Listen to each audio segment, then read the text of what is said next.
Well, folks, welcome to another Shop Talk, and we are at Lakeside Speedway, and I'm here with Luke Nieman, and he's a Grand National driver here at Lakeside.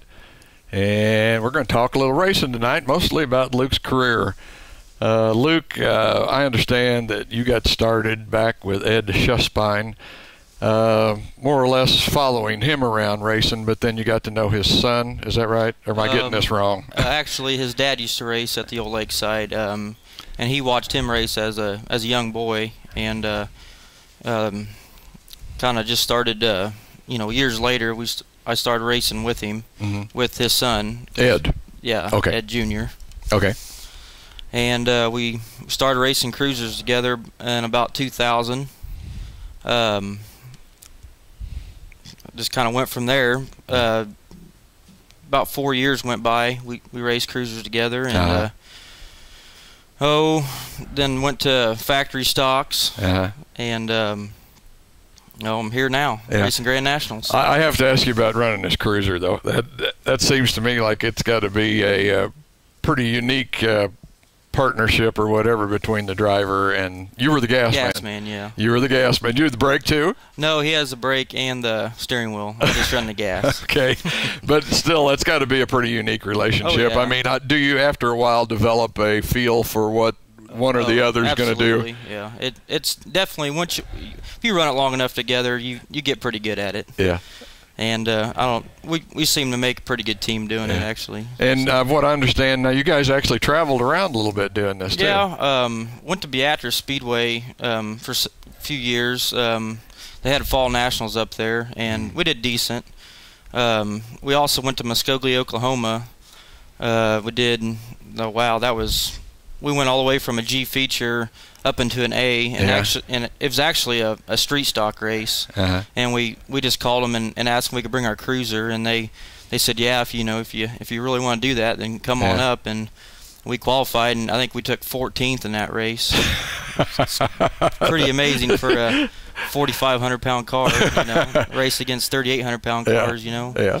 It was a lot of fun, a lot of friends, a lot of family. We had a good time. Yeah. We might just touch on this too. I understand that's also where your car number comes from. Yes, in memory of his father, Ed Schuspine Sr. We started running that in the cruisers. Had it in my factory stock, and I'm just continuing running it right now. Okay. Good memorial. Yep. Okay. Talking about running in the factory stock, now that is something else that you started doing after the cruiser, and from what I understand, first couple of races you ran the cruiser as a street stock. Started running the cruisers. We took one seat out, and I did run it for a few races. It was awful heavy, 4,500 pounds. It kind of had to run beadlocks on the whole right side just to keep the tires up. It didn't work very good. Was it a big car? I mean, it was like a 1985 Delta 88. Yeah. I mean, it was pretty good size. A grocery getter. Not a lightweight. No, it was pretty heavy. Okay, so then you do get into the factory stocks, but then you do build your own factory stock. Can you remember anything in particular about any of those seasons that you ran in the factory stock at that time? One that sticks out. I actually got a couple of them that stick out. Lebanon, Missouri. That was like a 5,000 to win factory stock race. I did fairly well there. Took 7th in the whole show. That was pretty good, for me. Haven't done a whole lot of highlights, in my life, as far as racing goes. And I got a win at Heartland Park one year, or one time in a year, and I got DQ'd for being a little bit too light. And I was fortunate enough to one of my buddies got second behind me, and he ended up giving me the trophy anyway. So that was awful nice of him. partial win. You got the trophy. Yeah. I guess you could say that. Yeah. Probably didn't deserve it, but.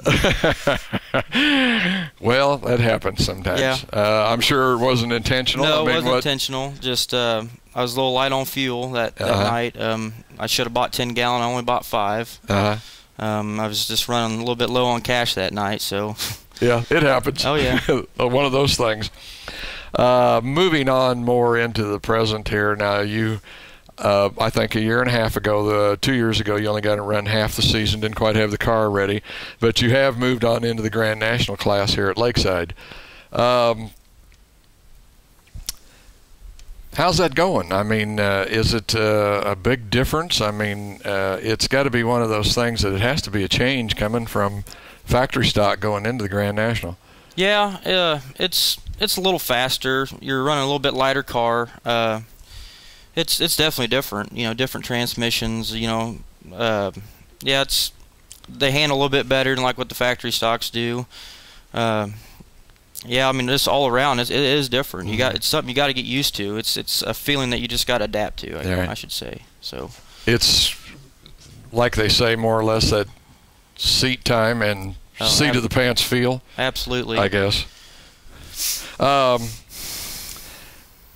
This year, how's the season going for you so far this year? I mean, 17th in points? 14th or 15th. 14th. I'm not for sure.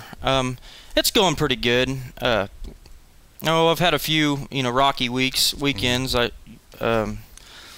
got in a wreck in the beginning of the season. That took some air out of you, getting that thing back.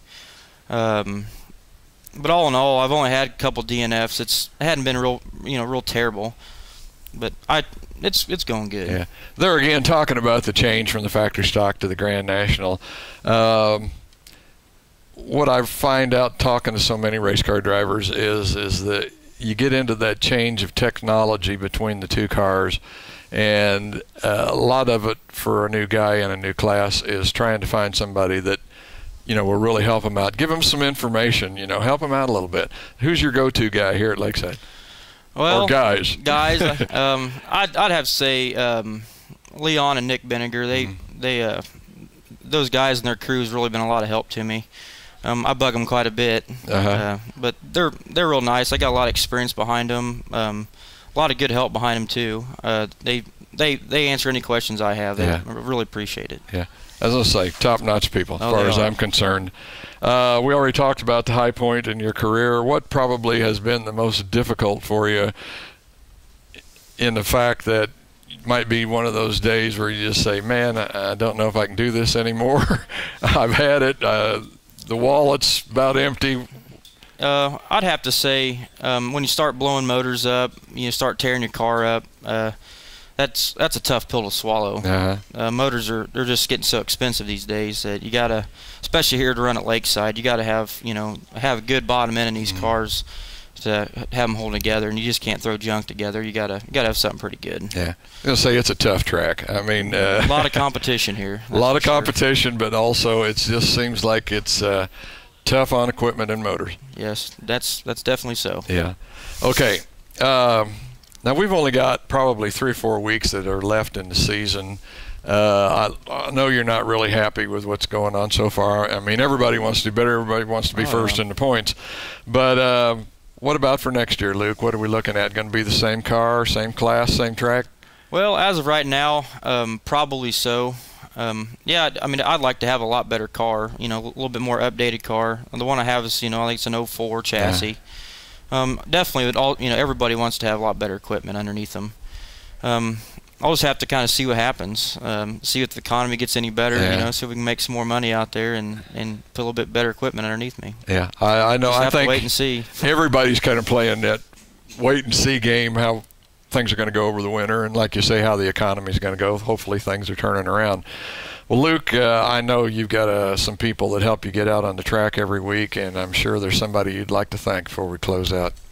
Well, I definitely want to thank Ed Chespine. He's got a race shop up there in Winchester. That's kind of where we do all of our work. I definitely got to thank him, and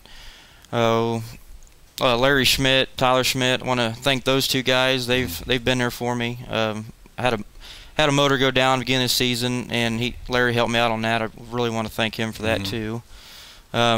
Those guys that helped me, they know who they are. I don't want to miss nobody. So I know what you mean. I don't want to thank miss anybody, but all my sponsors, I want to thank them too. I don't know if you want me to name them all off, but we've got 15 seconds. I better not. I got quite a few of them. So I want to thank all my sponsors. That's about it. All right. Well, folks, Luke Nieman, another one of the budget racers out there, and that's going to do it for Shop Talk.